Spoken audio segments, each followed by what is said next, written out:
Assalamualaikum warahmatullahi wabarakatuh. Nama saya Aditya Budi dari SD Negeri Salam, CGP Angkatan 9 dari Kabupaten Magelang.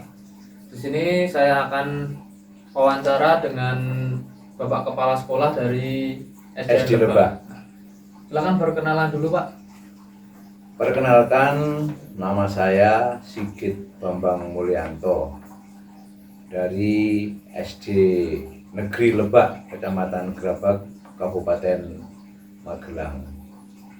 Di sini saya akan menjawab beberapa pertanyaan yang akan diajukan oleh Pak Adit selaku CGP angkatan berapa? Angkatan 9. Angkatan 9. Ya, Pak, di sini ada beberapa pertanyaan yang akan saya sampaikan nanti kepada Pak Sigit. Ya. Yang pertama yaitu selama ini bagaimana Pak Sigit itu dapat mengidentifikasi kasus-kasus yang selama ini atau merupakan dilema etika ataupun juga bujukan moral.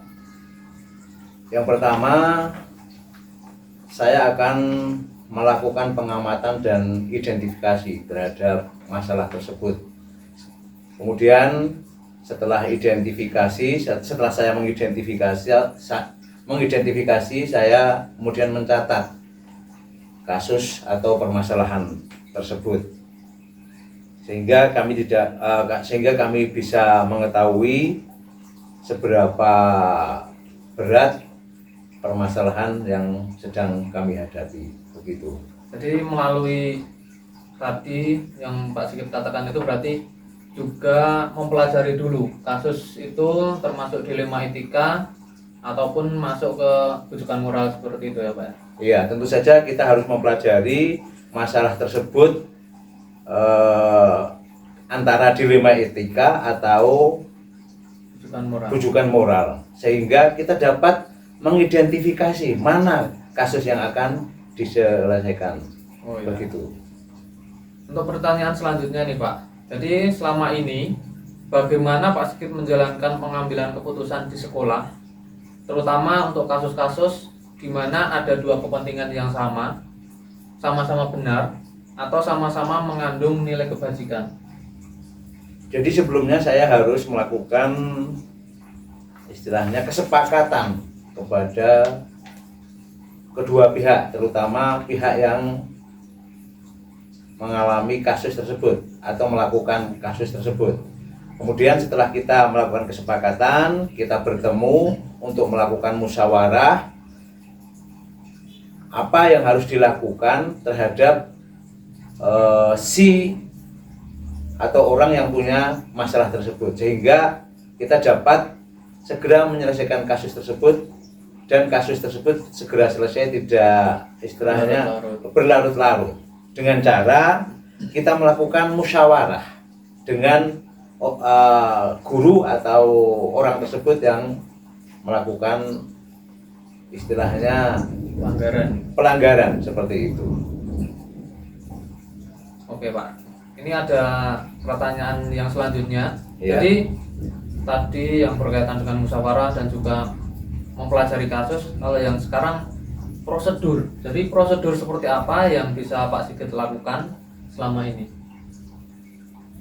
Ya, prosedurnya kita harus bisa memilah antara kasus itu dilema etika atau bujukan moral, sehingga kita bisa langsung bertanya atau menarik kesimpulan kepada si pelaku tersebut untuk memecahkan masalah, sehingga kejadian tidak berlarut-larut, tidak merugikan kepada semua pihak, terutama kepada anak didik kita, begitu.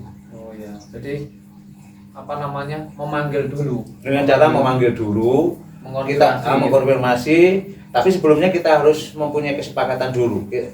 Saya mau bertemu Anda kapan, di mana, jam berapa, begitu, sehingga orang tersebut mempunyai kesiapan ketika kita mau mengkonfirmasi terhadap permasalahan yang akan kita tanyakan, begitu. Jadi mengonfirmasi terlebih dahulu pada orangnya, betul. Kemudian diajak musyawarah dan mencari solusinya. Iya, seperti itu, kurang lebih. Oh, ya.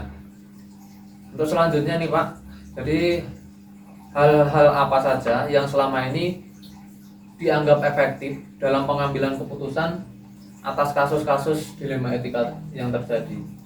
Yang sering saya lakukan apabila terjadi kasus tersebut, saya akan melakukan pemanggilan atau mungkin dengan cara rapat atau diskusi pada suatu kesempatan tertentu untuk memusyawarahkan atau untuk mencari solusi dan solusi dari permasalahan tersebut sehingga dapat segera terpecahkan, begitu. Jadi tetap menggunakan musyawarah Dengan musyawarah bersama melibatkan semua guru. Tetapi untuk hal-hal kasus tertentu yang sifatnya pribadi, kita harus melakukan secara empat mata. Tidak boleh melakukan diskusi bersama guru lainnya. Masalahnya yang namanya kasus atau suatu masalah itu mungkin juga ada yang harus dirahasiakan, yang tidak boleh orang lain tahu, begitu. Privasi gitu ya. Bersifat berarti privasi. kembali ke coaching lagi ya Pak Ya, betul sekali. Kemudian selanjutnya nih Pak, jadi kalau tadi yang dianggap efektif, kemudian selanjutnya tantangan apa yang tantangan dalam pengambilan keputusan yang sudah itu bagaimana Pak dalam kasus dilema etika? Tantangannya ya kita terkadang susah membedakan dari kedua permasalahan tersebut, antara itu kasus dilema etika atau bujukan moral, sehingga kita akan sulit untuk memecahkan masalah tersebut karena kedua-duanya suatu permasalahan yang hampir mirip, hampir sama. Jadi kita harus jeli untuk membedakan permasalahan tersebut sehingga kita tidak salah untuk menyelesaikan masalah tersebut, karena berhubungan dengan mungkin anak buah dan lain-lain. Karena yang namanya anak buah itu kan mitra kerja yang kita juga tidak boleh menyinggung perasaan dari mereka juga, begitu. Kemudian ini Pak, selanjutnya apakah Pak Sigit memiliki jadwal tertentu dalam sebuah penyelesaian kasus dilema etika, atau apakah bisa langsung menyelesaikan di tempat tanpa ada jadwal? Kemudian bentuk atau prosedurnya seperti apa yang dijalankan? Untuk selama ini apa yang terjadi di sekolah kami itu selama ini tidak ada penjadwalan khusus. Masalahnya untuk permasalahan-permasalahan tersebut masih tergolong ringan. Jadi permasalahan bisa langsung kami selesaikan di waktu itu juga, di saat itu juga, sehingga permasalahan tidak berlarut-larut. Jadi setiap permasalahan mesti akan segera kami selesaikan secepatnya, begitu. Secepatnya selesaikan. Betul sekali. Kemudian pertanyaan selanjutnya Pak, adakah seseorang atau faktor-faktor yang selama ini mempermudah atau membantu dalam pengambilan keputusan dalam kasus dilema etika Pak? Tentu saja semua guru selalu membantu, atau rekan-rekan lainnya, mungkin staf, operator dan lain-lain tetap membantu kepala sekolah untuk segera menyelesaikan permasalahan tersebut. Dan juga ketika kita berkumpul dengan K3S di kecamatan, ketika kita melakukan rapat K3S dan lain-lain, kita melaksanakan sharing kepada Bapak Ibu Kepala Sekolah sekecamatan Gerabak. Rata-rata beliau-beliau membantu kami untuk menyelesaikan permasalahan tersebut. Jadi termasuk senior-senior kepala sekolah. Betul sekali. Senior-senior menjadi ilmu tersendiri yang bisa disalurkan ke betul. Untuk yang senior-senior selalu memberikan arahan dan bimbingan kepada kepala sekolah yang tergolong masih junior seperti saya. Begitu. Ya Pak, ini untuk pertanyaan terakhir ini Pak. Ya. Jadi dari yang Pak Sigit sampaikan tadi, banyak hal yang sudah disampaikan. Jadi pembelajaran apa yang dapat Pak Sigit ambil atau petik dari pengambilan keputusan dilema etika? Jadi untuk kesimpulan atau sesuatu yang kita ambil dari nilai positifnya, pertama dengan masalah tersebut kita harus bisa mempelajari kasus tersebut. Apakah kasus tersebut itu tergolong D5 etika atau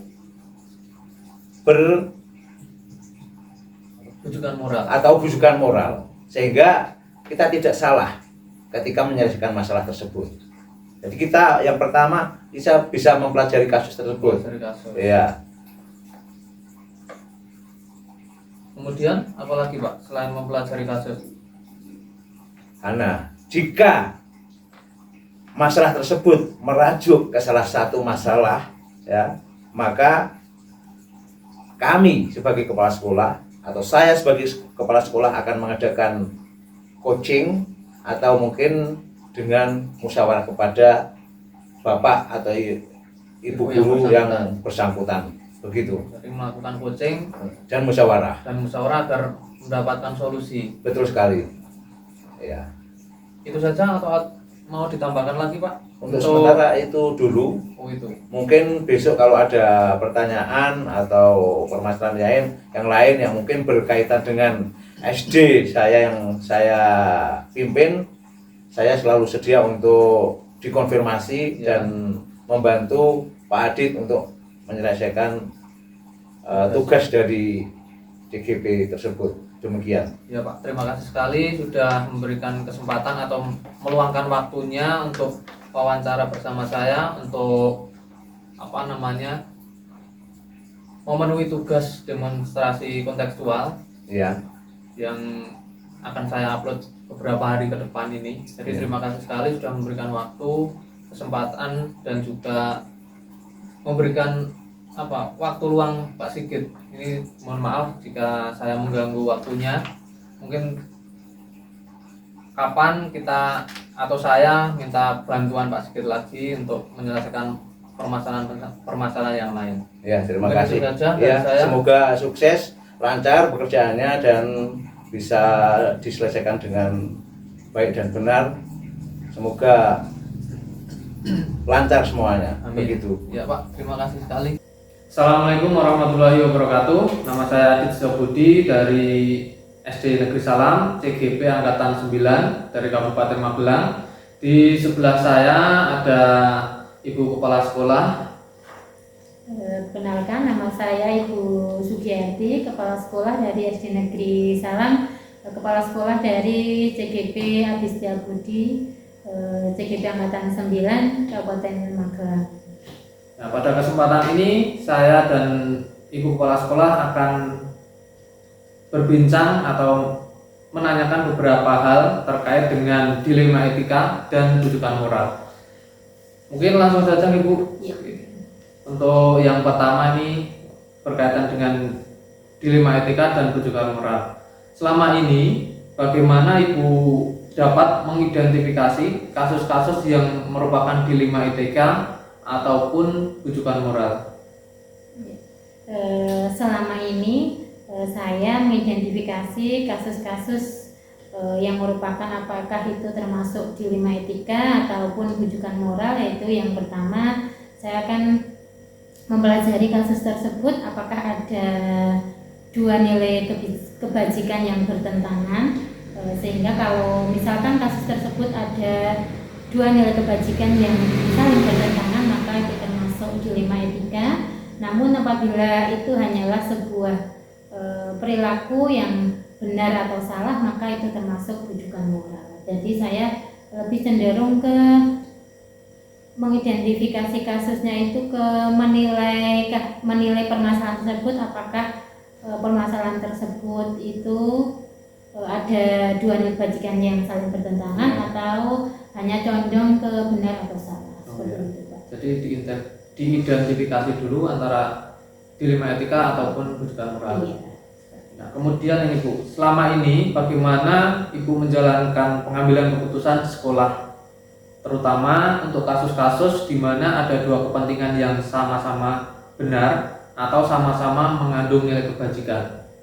Untuk sejauh ini ya Pak Adit, ya, karena saya juga baru, sehingga untuk pengalaman juga masih kurang, sehingga dalam mengambil keputusan di sekolah saya lebih condong ke bermusyawarah dengan guru-guru di sekolah saya, sehingga saya seringnya bercerita dulu dengan mereka, menceritakan permasalahannya apa, terus mencari solusi yang terbaik itu bagaimana, sehingga dalam mengambil keputusan saya tidak memutuskan sendiri, tapi lebih seringnya saya musyawarahkan dengan rekan-rekan guru di sekolah saya. Oh iya.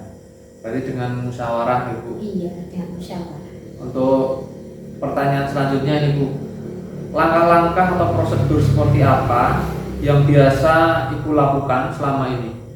Untuk langkah-langkah atau prosedur yang saya lakukan selama ini itu mengidentifikasi kasus tersebut, apakah itu termasuk kelompok individu melawan kelompok atau condong ke rasa keadilan melawan kasihan, karena seringnya yang selama ini saya sendiri alami itu lebih condong ke rasa keadilan melawan rasa kasihan, sehingga di sini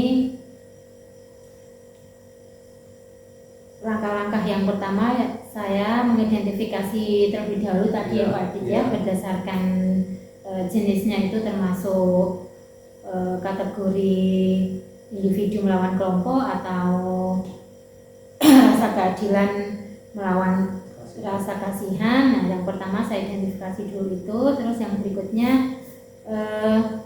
biasanya saya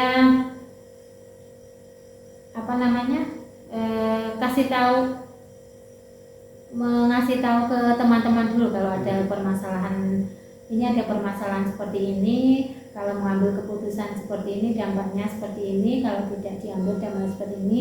Yang kedua, saya bermusyawarah dengan guru-guru juga di sekolah saya. Terus yang terakhir,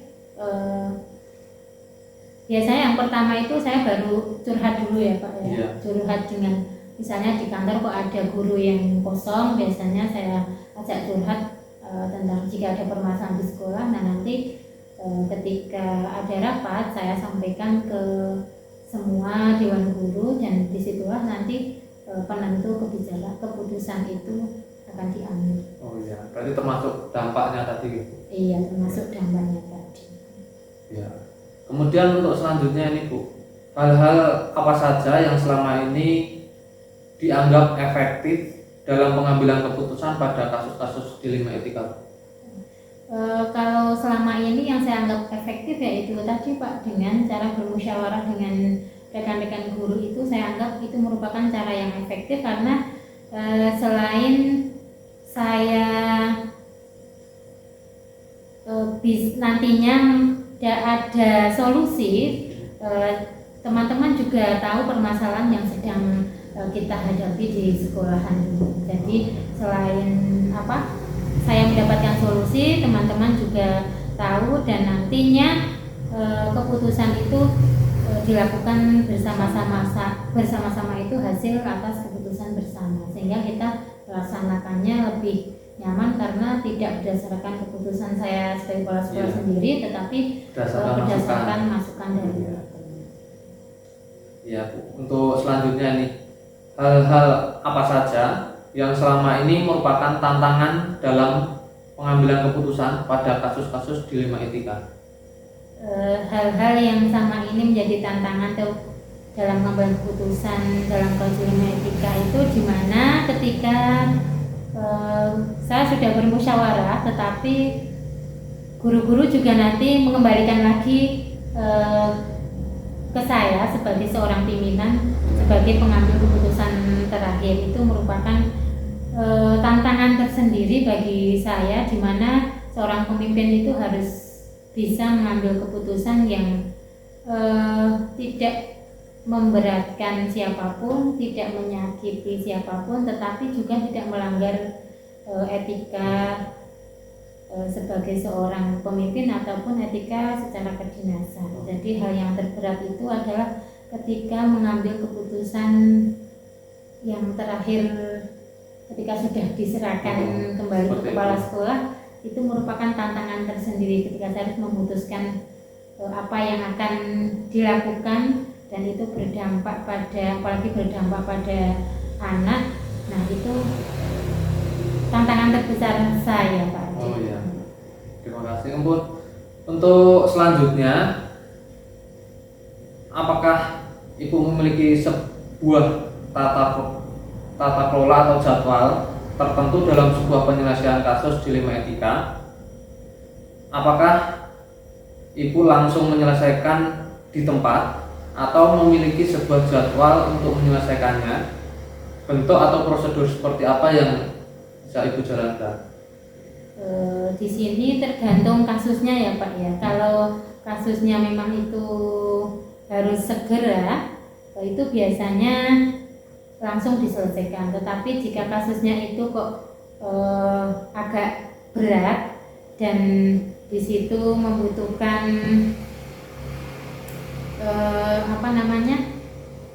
membutuhkan sumbangsih pemikiran dari teman-teman, maka saya perlu membuat jadwal untuk menyelesaikan kasus tersebut.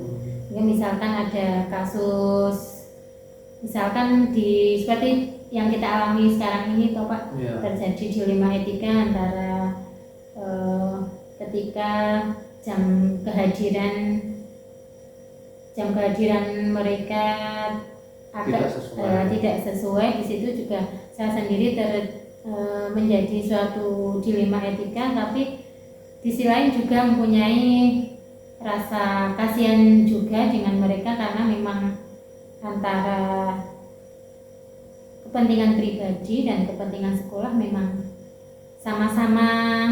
Mereka tidak bisa datang lebih pagi juga mesti karena ada kesibukan yang lain yang memang harus diutamakan juga. Tetapi di sisi lain saya sebagai kepala sekolah juga menjadikan dilema, jika itu akan terjadi terus-menerus maka itu akan menjadi sebuah budaya di sekolahan saya. Nah, maka untuk menyelesaikannya saya butuh jadwal dan saya butuh tidak langsung bisa menyelesaikan sendiri. Saya akan membuat jadwal, terus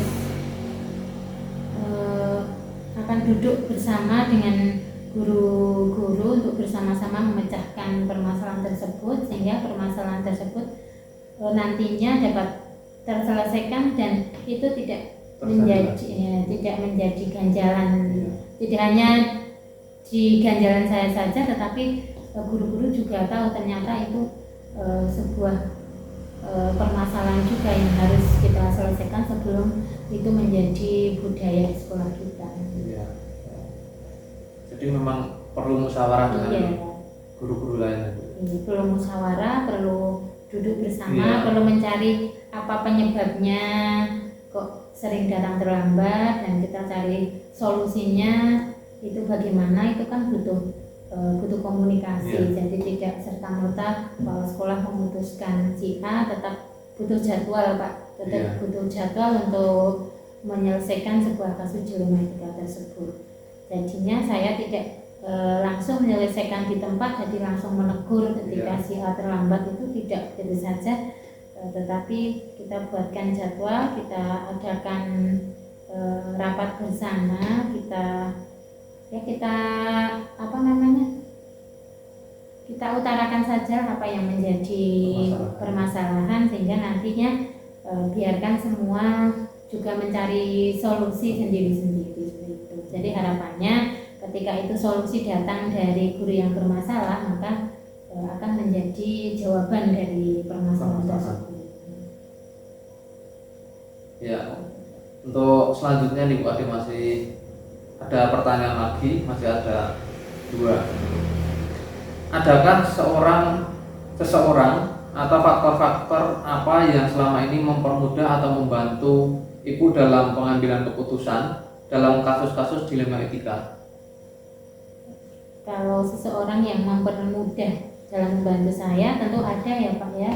Semua dewan guru di sekolah saya itu sangat membantu saya dalam pengambilan keputusan. Nah, selain itu juga rekan-rekan kepala sekolah lain yang lebih senior, yang kapasitasnya terbangnya sudah lama, itu juga bisa saya jadikan rujukan ketika saya ada permasalahan. Saya biasanya bercerita sedikit. Nah, nanti beliau memberikan gambaran tentang bagaimana cara menyelesaikan permasalahan-permasalahan yang sudah pernah mereka alami. Sehingga di sini tentunya yang utama dan paling utama adalah teman rekan-rekan sejawat saya di sekolah saya itu yang sangat membantu dalam pengambilan keputusan di kasus dilema etika.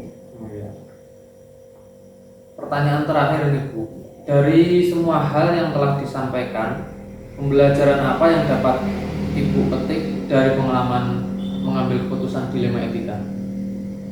Dari semua hal yang saya sampaikan tadi, pembelajaran yang dapat saya petik bahwa dalam mengambil keputusan itu tidak serta-merta langsung bisa diputuskan ya Pak ya, harus diidentifikasi dulu itu permasalahannya itu termasuk dilema etika ataupun atau itu termasuk rujukan moral. Jika itu termasuk dilema etika, kebajikan apa yang saling bertentangan.